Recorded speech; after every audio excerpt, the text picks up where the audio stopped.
I'm going to talk today about a book called Globish, How English Became the World's Language by Robert McCrum. This is part of what I used to call my scripted review series because it's based on an old review that I wrote years ago on my blog. It's not entirely scripted. I'm not going to be reading this word for word, but I'm going to be referencing these notes heavily during this time.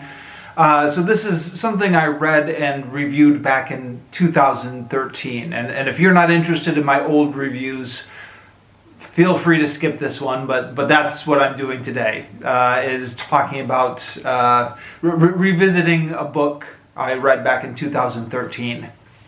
So the actual book itself was written in 2010. And it's by a guy named Robert McCrum, who I had never heard of before I picked up this book. But as I was reading it and hanging out with some of my British friends, they recognized the name. I think Robert McCrum is more famous in England. And he did some sort of documentary series on the history of the English language called The Story of English back in the 80s, which my British friends tell me was quite famous, and according to Wikipedia it was rebroadcast several times and is even used in university courses, although I don't think Robert McCrum is an academic. I think he was just a journalist and presenter who was doing this popular history of the English language. There was a book that also accompanied this called The Story of English. And according to the New York Times review of Globish, the book I'm talking today, the New York Times said that Globish is largely a reworking of the material that McCrum already covered in The Story of English. I didn't realize that while I was reading it. Although because I didn't read the New York Times review until after I completed the book and was doing some research on it. But after I read the New York Times review, it made perfect sense because I was reading through this book and I'm like, what is he doing? He's supposed to talk about how English is a global language, but he's just kind of retreading very basic things about the history of English. And then once I read the New York Times review, I thought, okay, that's it. That's why this book is not actually what it's supposed to be about. So the subtitle of the book, How English Became the World's Language, and talking about global English, is somewhat a bait and switch, in my opinion. Now, the topic of English as a global language is a fascinating topic. It's unprecedented in world history to have a world language, a truly world language like English. It's also interesting because if you're as old as I am, it happened within our lifetimes. The area of the world where I now live in, Phnom Penh and Saigon, where I've been teaching English for the past 15 years, 30 years ago, nobody spoke English here. Now, both of these cities are very English friendly.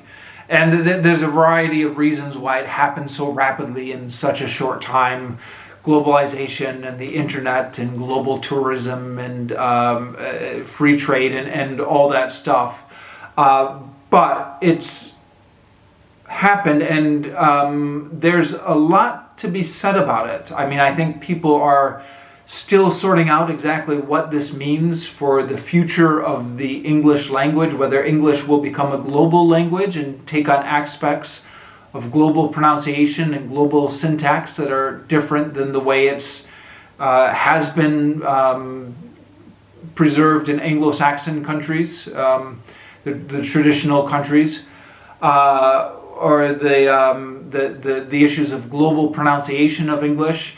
There's also, I've got a book here on my shelves, which I've actually not read yet, but Linguistic Imperialism, focusing Linguistic Imperialism by Robert Phillipson, which explores maybe the dark side of the English teaching industry. I've actually not read this book. I'm not entirely sure I would agree with the premise, but it's a discussion to be had.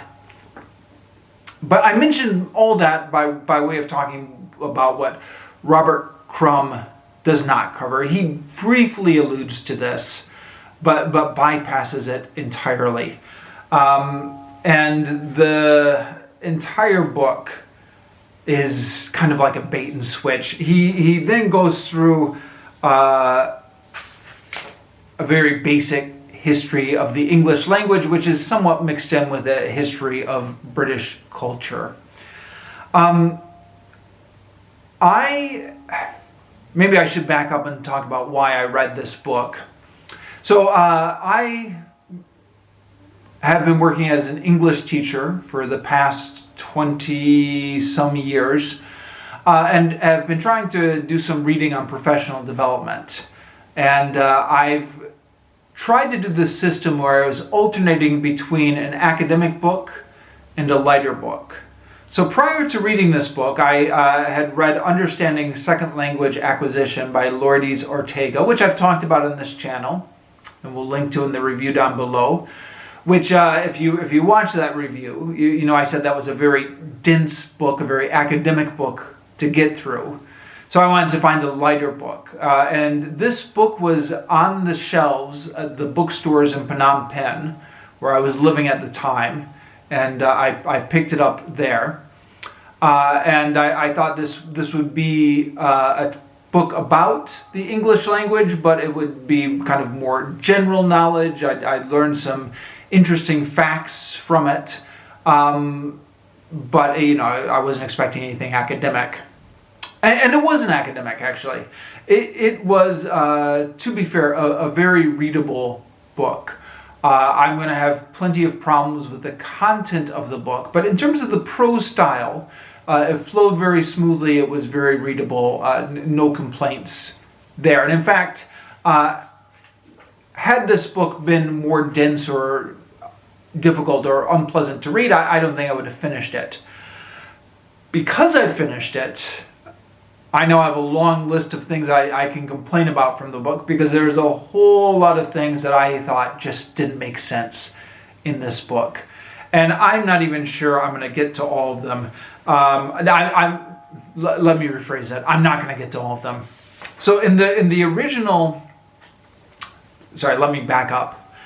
As I was reading this book, anytime I thought I saw something that was either didn't make sense, or two sentences that were next to each other without any sort of connection, that the sentences were not related to each other, or something I thought that was wrong, or something I thought that was not explained well, I got out my pen and I underlined it, and I made a little note in the margins to remind me later, and then I folded down that page as I was reading it, just to remind myself to include that in my review, back when I was still doing written reviews on my blog.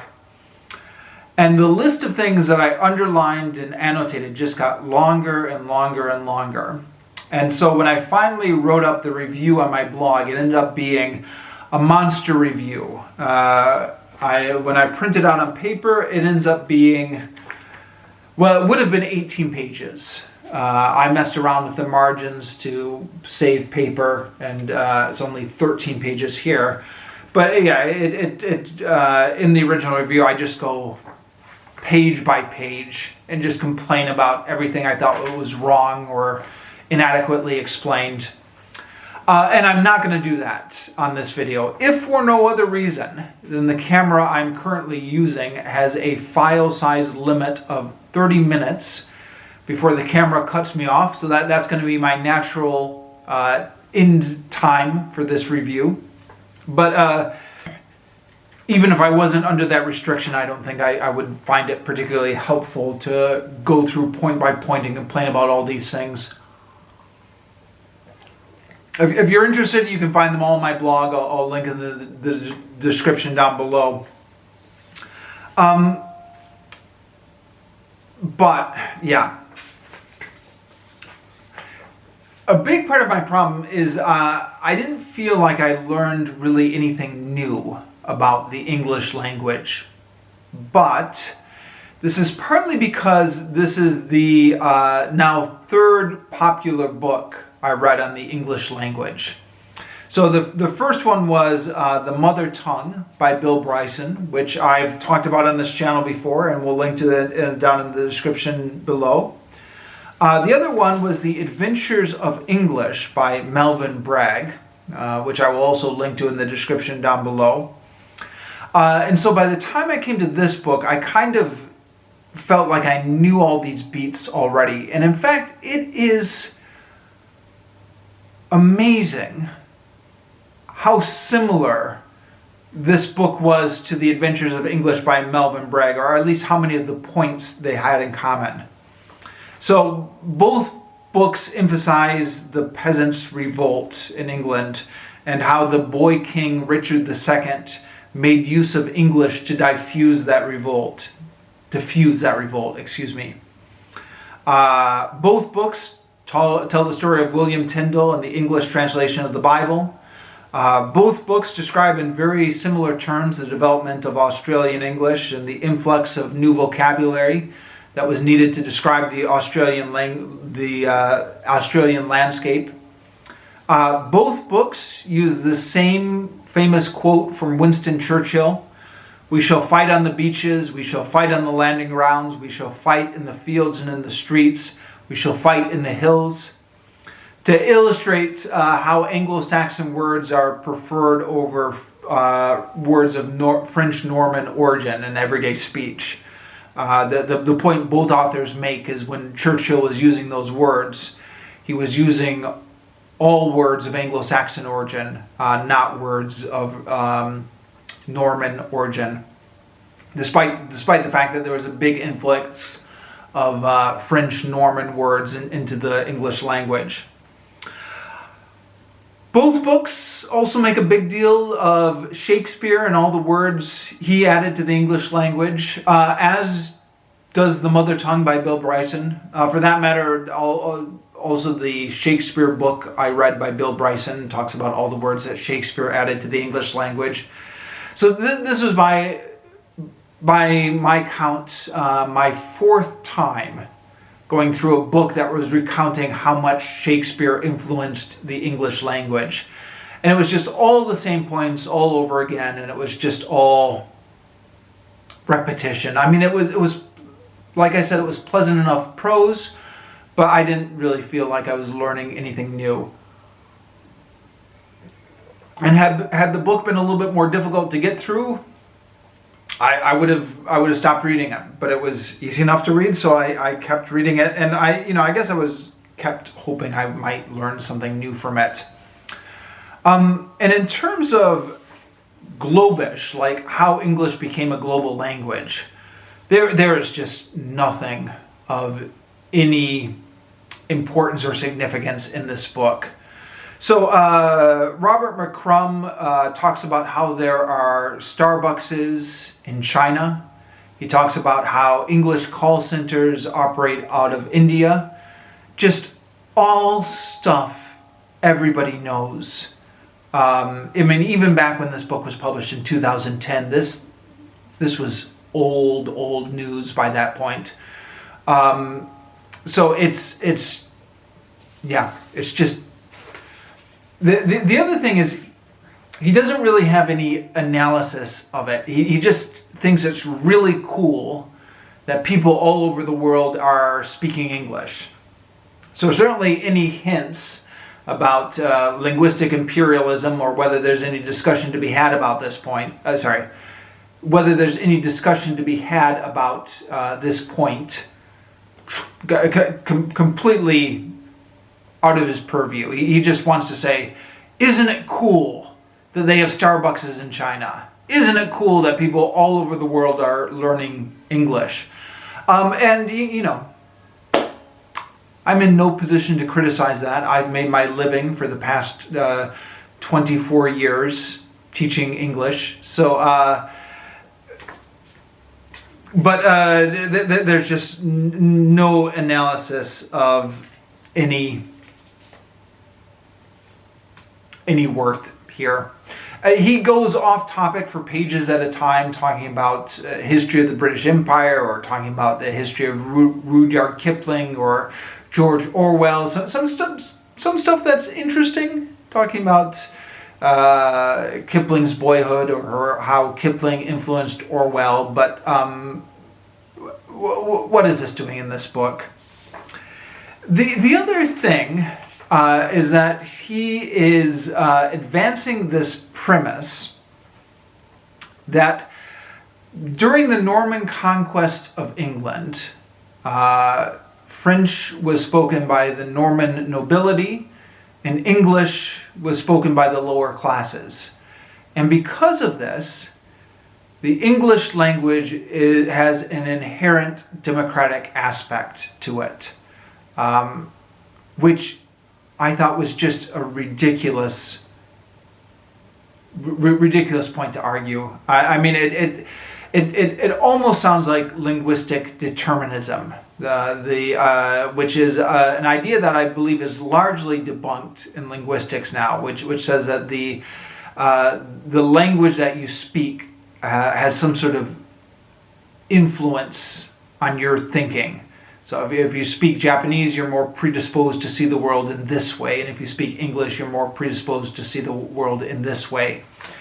But the examples he uses to emphasize this are really very dodgy examples. And here I get to, where I was going through with my pen and just underlining stuff.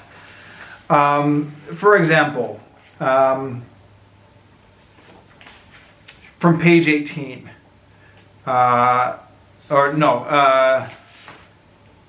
when he's talking about the inherent democratic aspect of English, he talks about, for example, the Magna Carta as one of the things that the English language has gifted the world. But the Magna Carta was not written in English. It was written in Latin. And the people who devised the Magna Carta were these Norman nobility, the Norman barons, that he has set up in opposition to what he views as the inherent democratic aspect of the English people and the lower classes. Or when he's talking about the French Revolution, what does he say about this? Hold on 1 minute. It's here somewhere. This is yes. He talks about the French Revolution and how the democratic aspect of it was influenced by Anglomania, which is the love of English. So he said, but Anglomania lingered. This is from page 157, by the way. Anglomania lingered at the court of Louis XVI, where it was fashionable to parade English snippets of, it was fashionable to parade occasional snippets of English vocabulary. There was also a Frisian out of the king's earshot, attached to uttering radical new words like vote, opposition, jury, pamphlet, constitution. So, he's saying, isn't it great that the French Revolution was influenced by these English vocabulary, which brought in new concepts to the French language. But constitution was a French word, right? That's a word that came from French into English. And if I'm not mistaken, opposition is as well. So these, or am I wrong about that? These words that he's saying are these English words that are influencing French politics are actually French words originally in origin. The other thing is, as he's talking about the spread of Globish, it's really unclear what he's talking about. So Globish to him is a term he's borrowing from another writer, which is the spread of global English. But sometimes he's just using it to describe democratic values. Sometimes he's using it to describe the spread of Anglo-Saxon culture. Sometimes he's using it to describe globalization and global commerce. But, yeah. Where is it here? Sorry, I'm getting these... So he's describing the spread of global English in the 20th century. And he says, the world's English does not just answer to an economic imperative. This free market boom also had immediate political consequences, stimulating a worldwide trend towards democratic change and democratic vocabulary. Rickety autocratic regimes from Asia, South Korea, to Latin America, Chile, which had been in the habit of governing in the selfish interests of a ruling clique, were now forced to take a path that was more consensual, transparent, and consumer-friendly. Global cultures and economics, the English language and global banking, began to achieve some remarkable transformations. That's from page 233. So, I don't know where in the world the English language is getting credit for overthrowing the autocratic regimes in South Korea and in Chile. And those are weird examples to choose. So, I mean, the South Korean... When was the South Korean regime overthrown? That was 1986, right? When the democratic revolution in South Korea. But the whole reason that there was an autocratic regime in South Korea in the first place is because the United States had installed one there and supported it throughout the 50s, 60s, 70s, and the early 80s. So this isn't like a victory of the global English. I mean, the English-speaking countries were responsible for installing that autocratic regime. And then when that regime was overthrown, it wasn't overthrown by English. I mean, it was overthrown by South Koreans who were not speaking English to each other. They were speaking Korean. And the same thing in Chile. That the whole reason that there was an autocratic regime there was because the United States had put one there. And then when that was overthrown, that you can't give that credit to global English. I mean, those kind of things are just all the way through that. So the whole premise of the book seems really bizarre to me and really poorly thought through. But then, like I mentioned, there's just all sorts of weird stuff here which doesn't even seem to make sense. So again, without reading everything I've underlined here, where is it? He's describing the election of Barack Obama. And let me see if I can find the quote here. He says something like, that's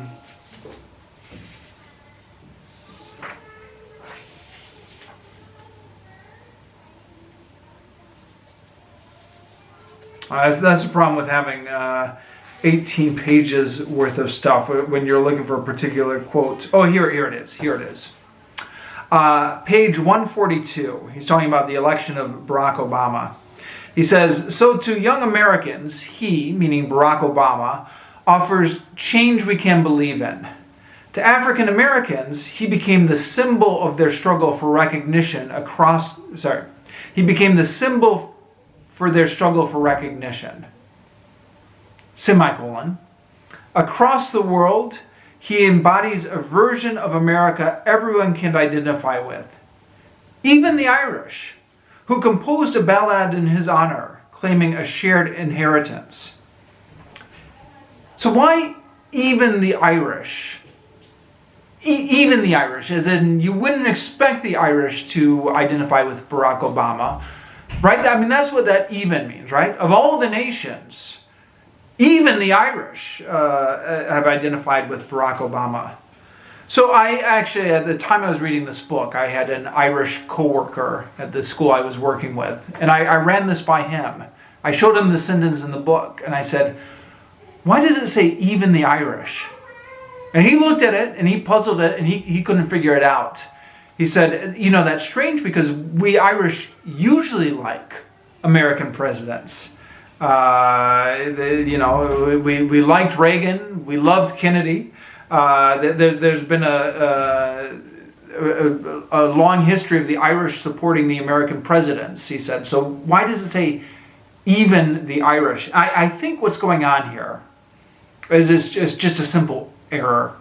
McCrum meant to say especially the Irish, or notably the Irish, or including the Irish. But he said even the Irish. And I know that sounds like a nitpick, and it is a nitpick. But this book is full of them, just full of sentences like that just do not make sense. And you're like, what is going on here? Now, I'm not even sure if I should bring this up, because you'll see why. After I wrote this really nasty review of this, I was doing some research on Robert McCrum, and I discovered that he had a stroke in the 90s, which was apparently a very debilitating stroke, and the recovery from which was difficult. And it makes me wonder if I was a little bit too harsh on him, because maybe some of these errors where I was just like, what was he thinking, were a result of somebody not being able to give their full cognitive attention to this. And I like I said, I'm not sure if I should bring this up because if he has fully recovered from the stroke, then it just sounds like I'm insulting him even more by blaming it on the stroke. But I don't know. I don't know. Either way, the editors really should have caught this. I mean, there's math mistakes with characters' ages. There's blatant history mistakes. I mean, here's another one. When he's talking about World War II, this is from page 195, McCrum writes, it was a European war conducted in German. He says a European war conducted in German quickly became a world war conducted in half a dozen of the world's oldest languages: Japanese, Russian, French, Italian, Chinese, and English. Now, he doesn't explain that. He just goes on to the next sentence, typically. But why is English one of the world's oldest languages? I mean, English is one of the world's youngest languages, unless you count all of its constituent parts and say, okay, well, the Anglo-Saxon has ancient origins, and the Norman has ancient origins, and the Danish has ancient origins. I mean, the constituent parts of English all have ancient origins, but for that matter, so does every language, right? I mean, every language has, you can trace back their origins back to the beginning of recorded history. So in that sense, the term oldest languages is meaningless. I mean, I suppose Chinese, Japanese, Russian, French, Italian. Okay, I guess those are some of the oldest languages. I mean, they French and Italian come from Latin. Chinese, I don't know if it's correct to talk about Chinese because there's a whole bunch of different languages, right? Mandarin, Cantonese. But China wasn't in World War I, right? So what is that doing? Anyways, I'm out of time. This camera is just about to shut itself off. But the point being, the whole book is a mess. The whole book is a mess. And I can't believe I wasted as much time as I did writing up this stupid review. I don't know. It was before kids. I had more free time back then. I don't know. I don't know. Waste of time. Anyways, thank you very much, and I'll see you.